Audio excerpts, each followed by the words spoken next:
Left side, you can see some creatures blended pretty well to the surroundings back there. Those are called greater kudus. They're the second tallest species of antelope in the world. Those are all females back there. Pretty cool. Now on our right side of the corner by the stump, you can see a creature back there along the fence. It kind of looks like it's wearing zebra pants, right? That's an okapi. Now okapis are actually not related to the zebra. Does anyone know what they're related to? Yeah, they're front. Yeah. Good job. What's your name? Dante was so ready for that. Yeah, you're the orange as well. Yeah, they're closely related to the giraffe. They have like the same skull structure. They're basically cousins, only living relative of the giraffe. Now we usually get lucky by the watering hole. It's where a lot of the animals of the forest will migrate towards. By the way, if anyone has any questions, feel free to just shout on out. Be like, hey Jen, try to get my attention. I really do welcome those questions. Yeah, looks like up ahead along the red clay pigs back there. On the left, you can see a black rhino. Right along the back wall there. They weigh about 3,000 pounds. They are huge animals. Yeah. Now, unfortunately, they're very endangered. People think their horns are made into something special, but they're really just made of keratin, which is the same. See the ripples in the water by the stump up ahead? They can hold their breath underwater for about 8 minutes at a time. You see a shadow of one underneath the water in front of the stump. Right underneath the pelican, actually. You will see some more a little bit better up ahead here in just a bit. Oh, you can see its back a little bit there. Popped up for a sec. Lots of birds around as well. The pelicans are called pink-backed pelicans.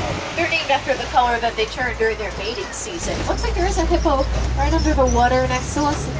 Right by the island. See its shadow just a little bit, almost barely. It's really deep over here, so they go all the way to the bottom instead of swimming. It's because they weigh so much. They weigh about 5,500 pounds, so if you weighed that much, you wouldn't swim either. But see the backs, there's some over here, so around that one corner. Yeah, they keep going to the bottom. Yeah, these vultures, freeloaders, looking for food. See the hippo in between islands here pretty closely. Now they are resting right now, but they can become very territorial animals and become really aggressive. They run about 35 miles an hour, so would not want to race one.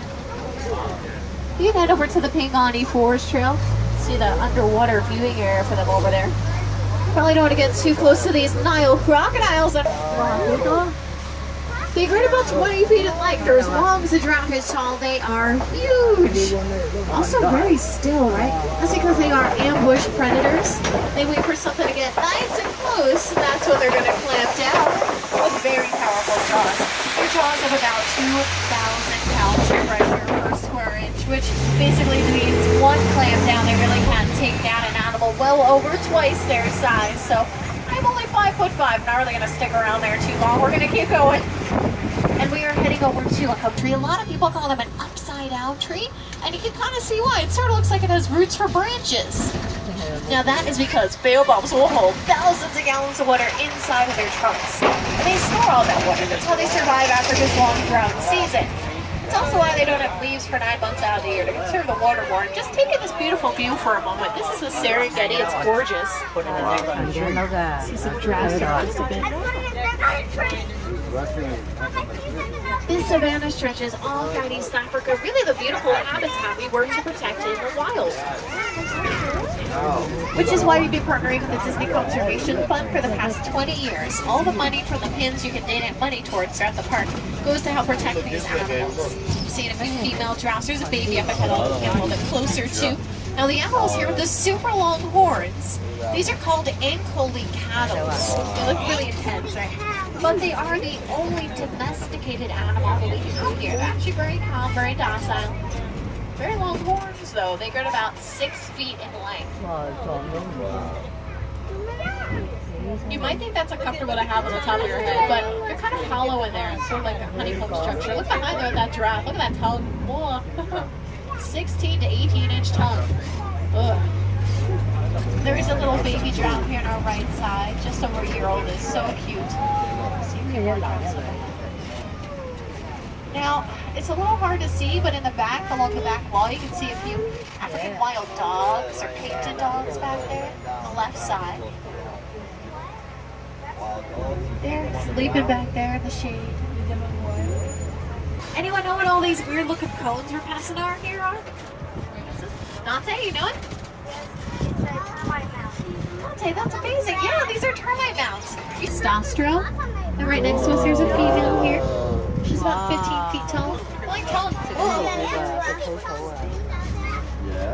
These are all Maasai giraffes, by the way. They have a kind of lacy spot pattern. That's how you can tell. And each giraffe spot pattern is really unique to them, just like us with our fingerprints. Really cool. And you can see a few more of the giraffes up ahead. There's another female on our left. Wow, we've been so lucky today. It's great. One more on our right side. Now you're a good group, so I'm going to share something about the giraffes I don't typically tell anyone. Giraffes give birth standing up, so the babies just kind of fall to the ground when they're born. It's an adventure from the start, like way to enter the world, right? So is this anyone's first safari? Ever any first timers here? Now beyond the wildebeest, beyond the springbok, there's a few beige antelopes sitting in that little tree line here. They're called Patterson's elanders. Two females and that baby. They don't look very large, but they can grow to about 2,000 pounds. They're the largest African bull elephant, the male. We can tell that because he's alone. They do tend to be a bit more side. We're going to see some more elephants up ahead. There's something right next to us on the left. Wow, look at that.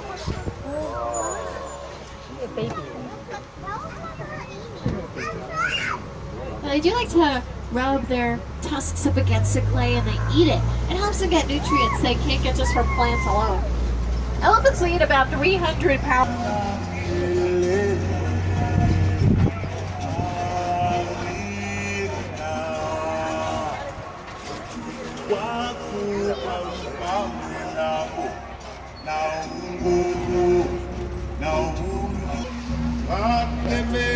I know they look dirty, but they fling dirt on themselves as a form of sunscreen. It's pretty smart.